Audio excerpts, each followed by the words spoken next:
غانې اورېدل دا د سړي ایمان دومره خرابوي کنه قسم په الله چې بل شی دومره نه خرابوي دا په تجربه سره غانې او دا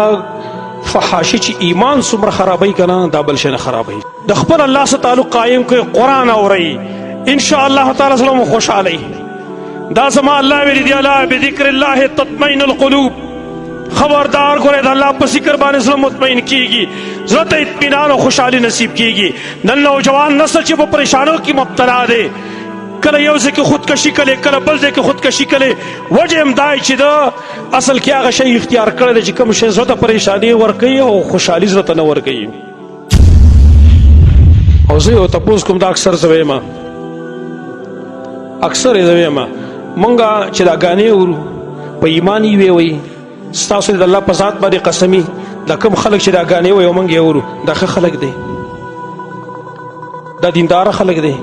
دا الله والا خلک دی که ښه خلک یې خو راته ویې دا کار ګندګیر دی جو ګنده خلک یې کوي نو ځان ولې ګنده کوو چې موږ هم دغه ګانې اورو زه هم د هغې ګندګیري اختیار کړم او بل دا عرض کومه دا ټول نوجوانان دی واوري نن زه د هندو او د فاسق فاجر د هغې قانون ما موبایل ډک کړی دی نو ته په ایمان ویوه ته الله منې او که نه منې ته رسول منې او که نه منې